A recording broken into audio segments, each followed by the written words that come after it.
Hello friends, मेरे channel में आप लोग को स्वागत है। आज की वीडियो होगी आज की नाम पे। इसका क्या मतलब है, क्योंकि आज ही रात को आने वाला है सबसे बड़ा important news, Fed interest rate.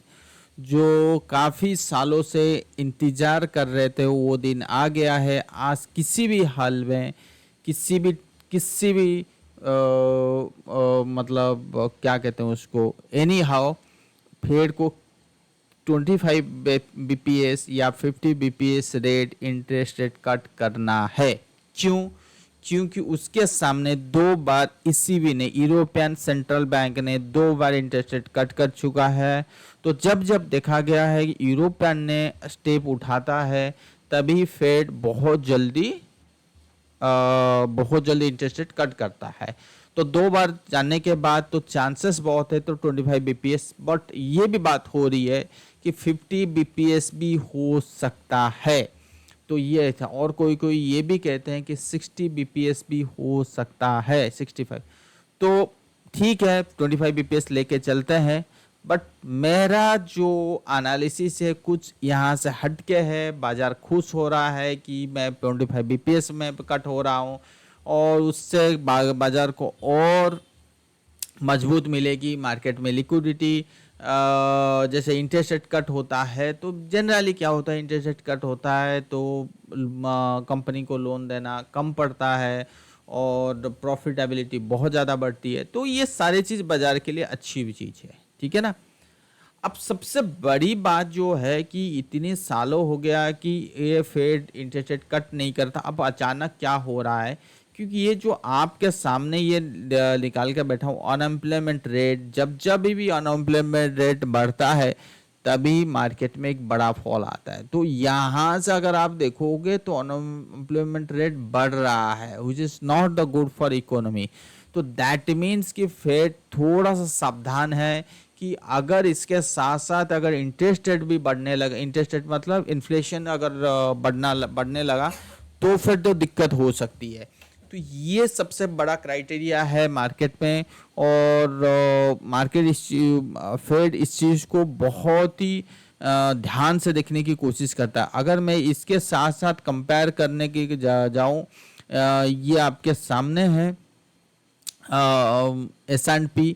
देखो S&P में जब जब भी अनएम्प्लॉयमेंट बढ़ा है, यहाँ पे मैं मार्क पहले भी एक इसी के ऊपर मैंने वीडियो बनाया था, आज भी बना रहा हूँ और ये भी दिखा रहा हूँ आपको। जब जब अनएम्प्लॉयमेंट बढ़ा है, मार्केट डाउनफॉल, और इसको रेड में ले लेते हैं सो दैट आपको समझने में भी आसानी होगी। नहीं, येलो में ले लेते हैं, ठीक है। ये देखिए, अनएम्प्लॉयमेंट बढ़ा, मार्केट डाउन हुआ, अनएम्प्लॉयमेंट बढ़ा, मार्केट डाउन हुआ, अनएम्प्लॉयमेंट बढ़ा, मार्केट यहाँ पे एक मतलब थोड़ा सा ऊपर जाकर फिर डाउन हुआ। इसके बाद अनएम्प्लॉयमेंट बढ़ा, मार्केट डाउन, अनएम्प्लॉयमेंट बढ़ा। यहाँ पे कुछ दिन तक आप ऐसे कह सकते हो कि मार्केट डाउन नहीं हुआ और यहाँ पे साइड जोन पे आके रह गया। उसके बाद भी जाके तेजी हुआ। उसके बाद हमने अगर ये इसी चीज को अगर नजरअंदाज कर दे तो इसके बाद अनएम्प्लॉयमेंट बढ़ा, मार्केट डाउन, अनएम्प्लॉयमेंट बढ़ा, मार्केट डाउन, अनएम्प्लॉयमेंट बढ़ रहा है। तो यहाँ पे मार्केट डाउन नहीं हुआ, बट आगे चल के मार्केट डाउन हो गया। तो अभी भी सिचुएशन वही है कि अनएम्प्लॉयमेंट बढ़ रहा है, तो क्या मार्केट डाउन हो सकता है। सबसे और एक बड़ी वजह है क्या, वो है मार्केट कैप टू जीडीपी, ठीक है। वो अभी क्या है ना, मार्केट कैप टू जीडीपी जो यूएस वालों का है वो 200% के आसपास हो चुकी है, 180%। That means a huge market cap to GDP जो है ये 180% हो चुका है। सो दैट मीन्स कि मार्केट में लिक्विडिटी हैवी है और ये सस्टेनेबिलिटी नहीं है। तो उस बेसिस पे काफ़ी ज़्यादा फंड हाउस वाले ये कहते हैं कि मार्केट किसी भी टाइम पे बहुत बड़ा क्रैश हो सकती है। तो उनके सामने ये जो मार्केट कैप टू जीडीपी का डाटा है ना, तो 100% रिजनेबल होता है कि इसके नीचे रहे तो अच्छी बात है, इसके ऊपर रहे तो हमने देखा है कि बहुत सालों साल कोरोना से पहले भी 100% वैभव था। आज भी तो 200% के आसपास आ चुका है। तो आ चुका है। तो इसी चीज़ को लेके कह रहे हैं कि मार्केट में लिक्विडिटी इतनी हाई है, तो हो सकता है कि मार्केट की जो प्राइस अब दिखाई दे रहा है वो रीजनेबल प्राइस नहीं है, किसी भी टाइम पे वो बहुत बड़ी क्रैश हो सकता है।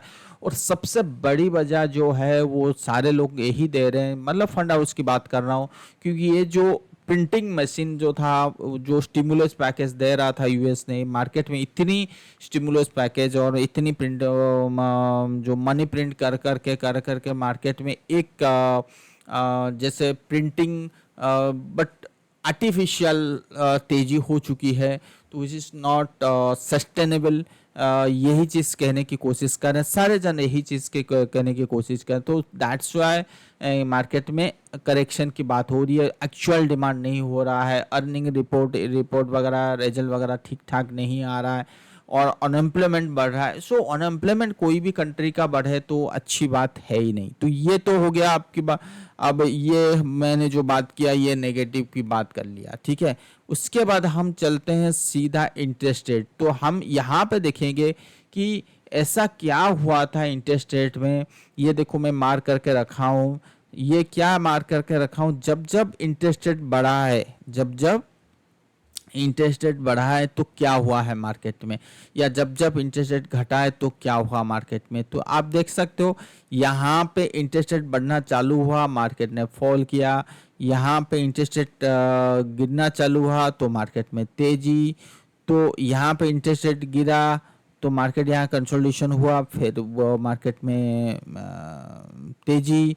और अगर आप यहाँ देखोगे इंटरेस्ट रेट गिरा तो मार्केट डाउनफॉल, इंटरेस्ट रेट गिरा तो मार्केट डाउनफॉल। तो आपके दिमाग में ये आ रहा होगा, अच्छा बात ये एक बात बताइए, इंटरेस्ट रेट कम हो रहा है which is the good for the economy, so market क्यों फॉल हो रही है। मार्केट इज, मैं बहुत बार कह चुका हूँ, मार्केट जो होता है वो डिस्काउंटेड होता है, डिस्काउंट मैकेनिज्म होता है। क्योंकि ये जो इंस्ट्रूमेंट है ना, ये हमेशा आने वाले टाइम पे 2 साल में क्या होने वाला वो आज उसी चीज़ को डिस्काउंट करता है।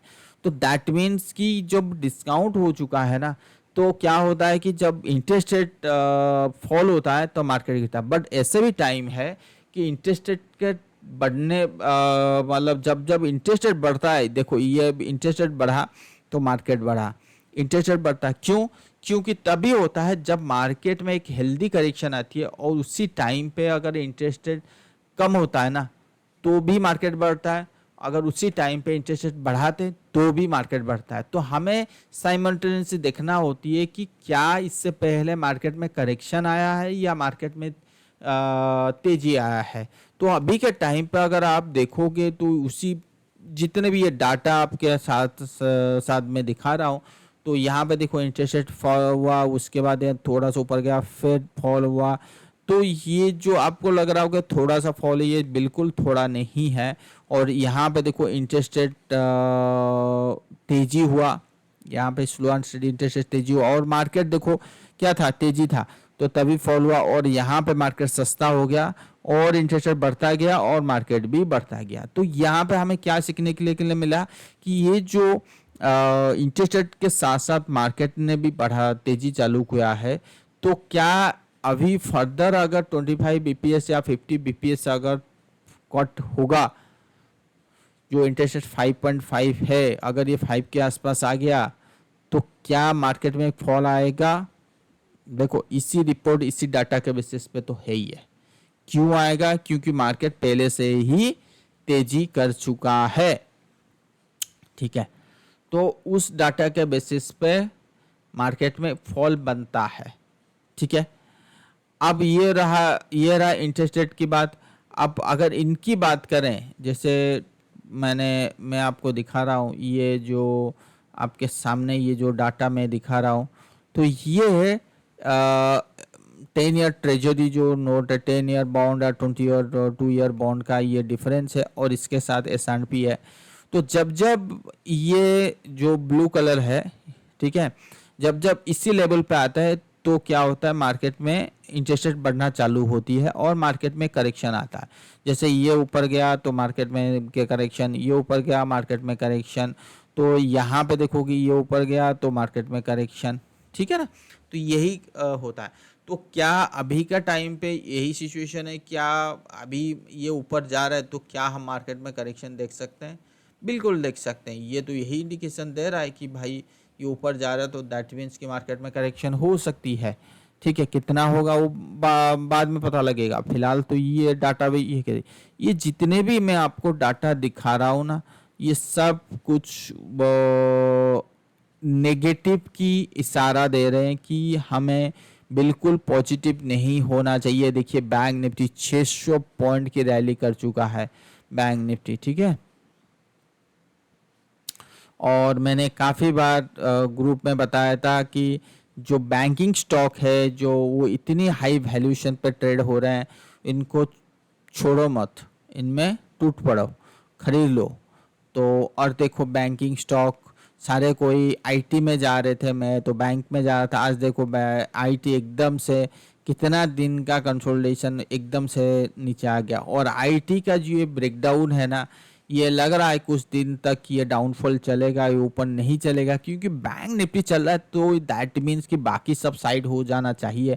और आज के टाइम पे ऑयल एंड गैस देखो 1 पॉइंट समथिंग है, बट ऑयल एंड गैस का हो गया मेरे हिसाब से लग रहा है। स्मॉल मिड कैप ये देखो, मिड कैप 1% के करीब, स्मॉल कैप 1% के आसपास, तो काफ़ी माहौल ख़राब है। ये देखो एंडिंग ऑफ डायगोनल पैटर्न। यहाँ पे क्या होता है कि जब जब इसी टाइप की पैटर्न बनती है ना, यहाँ पे इस टाइप की पैटर्न बनते हैं तो जनरली की एक बड़ा सा प्रॉफिट बुकिंग ट्रेंड होता है। मतलब यहाँ से हेवी प्रॉफिट बुकिंग आ सकती है, तो ये ट्रेंड इंडिकेशन दे रहा है। बट अल्टीमेटली अगर मैं देखूँ लार्ज कैप को या यूएस मार्केट को देखूँ, तो मुझे लगता है कि हाँ ठीक है, तो यहाँ पे भी एक बार नीचे आने की आना तो चाहिए। कितना आना चाहिए, सबसे बड़ा क्वेश्चन मार्क बना हुआ है कि कितना आना चाहिए। तो अब आज दिन के बाद ही पता लगेगा, ठीक है। क्या हो सकता है, क्या डैक्स ये देखो कंसोलिडेशन, सारे कोई कंसोलिडेशन फेज में चल रहे हैं। और बहुत बड़ा डाउनफॉल तो आई एम नॉट एक्सपेक्टिंग कि ये भी हो सकती है कि 20 बीपीएस का फॉल करे, मतलब कट करे, और मार्केट में एक नेगेटिव डायरेक्शन क्रिएट हो, और उसके बाद हो सकता है कि इस इंटरेस्ट रेट के बात ना करे, तो हो सकता है कि उसके बाद मार्केट में फिर तेजी चालू हो, ठीक है। तो एक्चुअल जो फॉल होना चाहिए वो होना चाहिए इलेक्शन के बाद। ये होता है क्योंकि इलेक्शन से पहले तो कभी बड़ा फॉल कोई गवर्नमेंट नहीं चाहेगा कि इलेक्शन से पहले मैं मार्केट को गिरा दूं। और सबसे बड़ा इम्पोर्टेंट पॉइंट जो है वो है लार्ज कैप। लार्ज कैप में अभी तक करेक्शन नहीं आया, अभी तक तेजी नहीं आया। इतने सस्ते भाव में ट्रेड हो रहा है, इतने सस्ते भाव में ट्रेड हो रहे हैं, मैं बता ही नहीं सकता। कभी जमाने में mid cap small cap trade हुआ करते थे उसी भाव में। तो जब लार्ज कैप भी टॉप आउट करेंगे, लार्ज कैप भी बॉटम आउट करेंगे, तो दैट मीन्स कि अभी लार्ज कैप में तेजी नहीं हुआ, तो हम कैसे मान ले कि निफ्टी की टॉप वही है।